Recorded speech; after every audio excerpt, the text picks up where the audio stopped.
Hi everybody, welcome to another edition of Tim's Final Confessions. Tim Derling, Matt Phillips. Hey guys.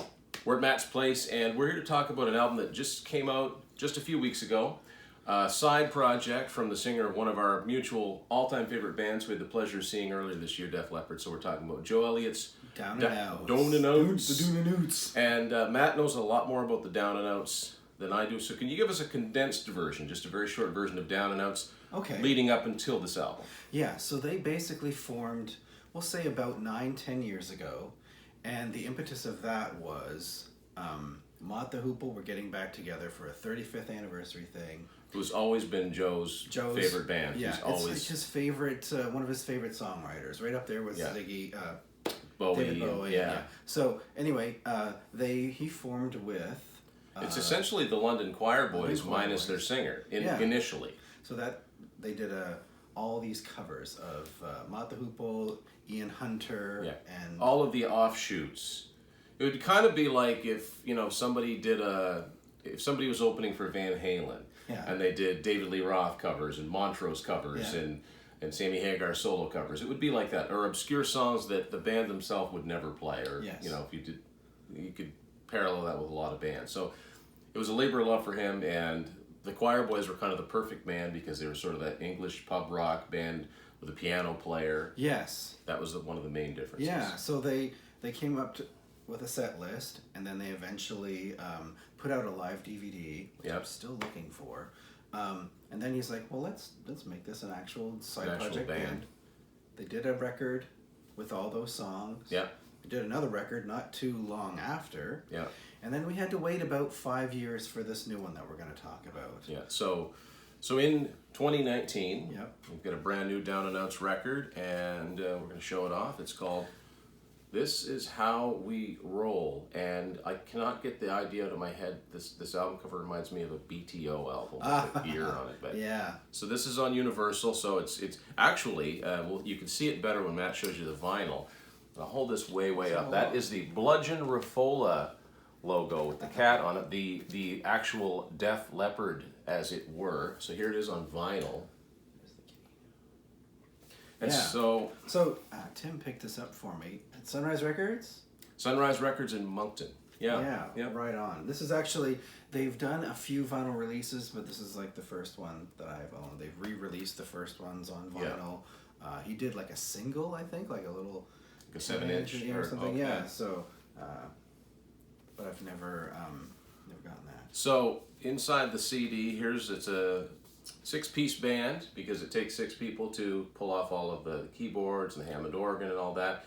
So it's nowadays it's a little bit different lineup because I don't know who their bass player was originally, but now Cher Ross, who's a member of Vixen, or was a member of Vixen. And she was in the live DVD that you showed me. Yes, they did. And that's why it's taken them 5 years to kind of put this together because they've been doing their Def Leppard projects and the Vixen stuff with the Choir Boys. Their day jobs, as it were. Yes, exactly. So here we have, it's pretty much, this is interesting. I just now noticed this. This album was engineered by Phil Collin. Oh, okay. So obviously, this was done with the blessing of the Def Leppard guys. Yeah.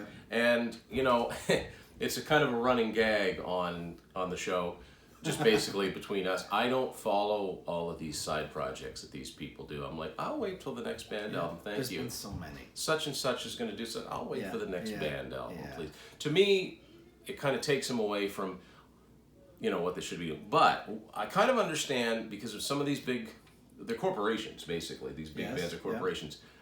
To get everybody on the same page, to commit to some studio time in between touring, because touring is where these classic bands make their money.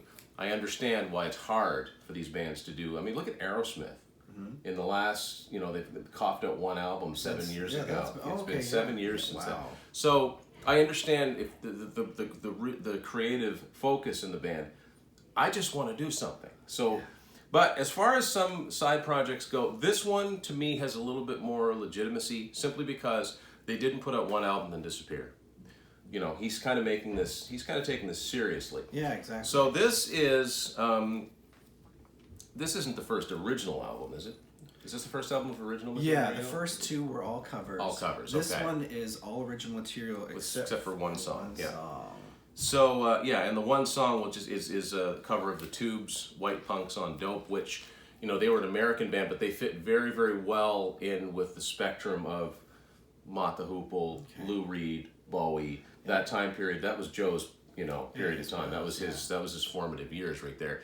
Now I don't know the Tubes version. I'm familiar with the Motley Crue version they did on New Tattoo, and like New Tattoo. Man, I forgot I owned they popped that at the end of the album. It's kind of a bluesy song. It reminds me a lot of Same Old Song and Dance by Aerosmith, but it is kind of a little twisted.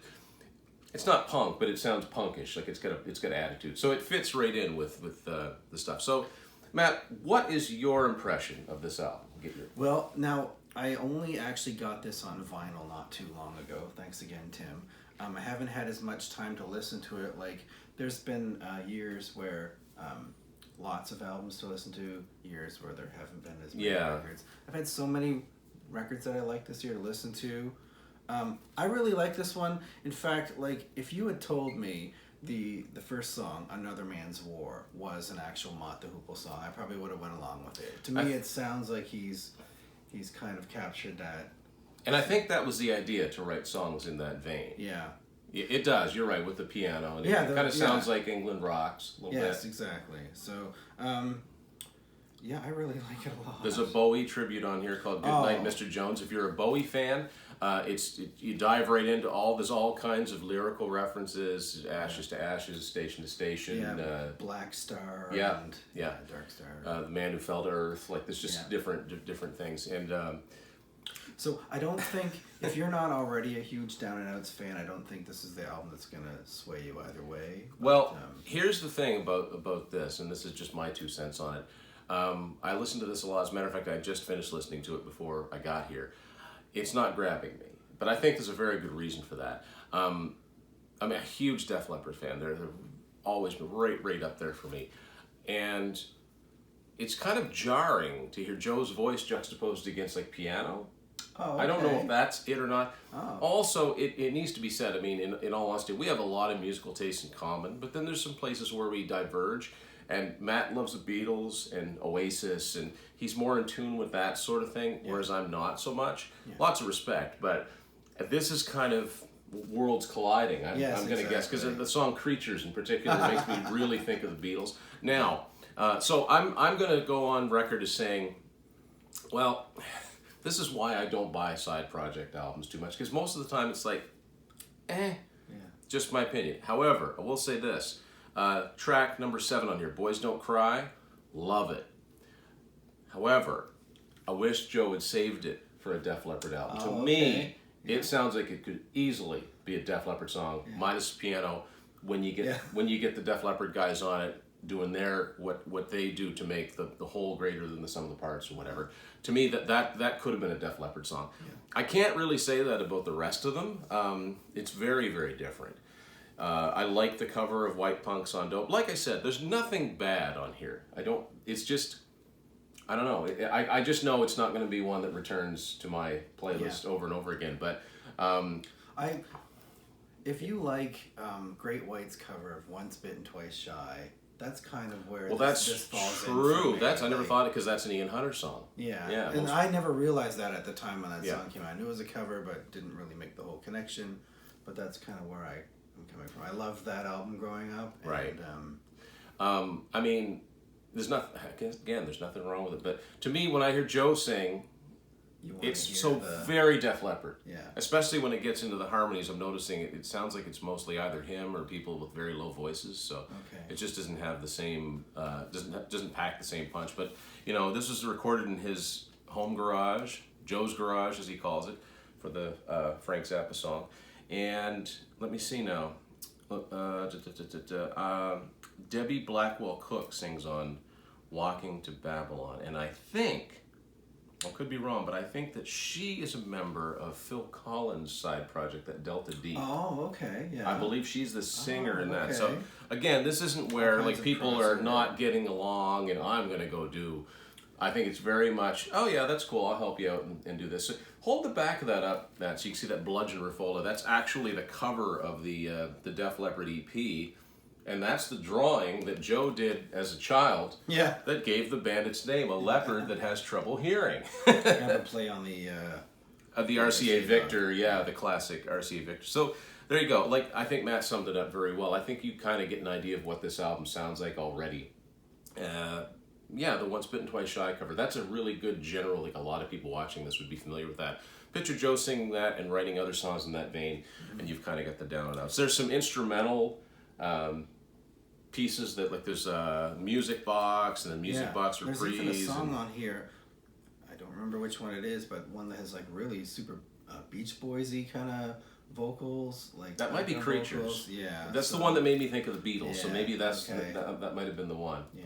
It actually also reminded me of Joyride by Roxette, but okay. but maybe that, but me not being familiar with the Beatles, that might have ripped something off anyway. Yeah, right, so, right. But anyway, it's one of the good albums that came out this year. If you're a fan of the piano-based barroom rock, very English. It's very, very, very English. Then I would recommend getting this Down and Outs album. It wouldn't hurt if you were a Def Leppard fan. Here's the thing: I don't think you necessarily have to be a Def Leppard fan to enjoy this. Yes. Conversely, being a huge Def Leppard fan doesn't necessarily mean you're going to flip over this. There you go. I thought Tim would love it, but I will say, as of at least when we're recording this, Def Leppard just finished up their 2019, and they've been posting tour videos. Yeah. And they've been talking about going into the studio. Yeah. Writing some new Not to mention a huge tour. Yeah. With, I don't know if this is rumor, Motley Crue and Poison. Yeah. I just heard about that yesterday. I thought that was... And you know what? If that happens, how much do you want to bet there'll be a White Punks on Dope Jam? Oh, man. Now, granted, Tommy Lee... Who's going to open for who? It'll be Poison opening. No, but like... Is Def Leppard going to open for anybody? I don't think so. This could all be rumor at this point, so this might not be a moot point. Down and Outs. This is how we roll. New album. Thanks for watching Tim's Final Confessions.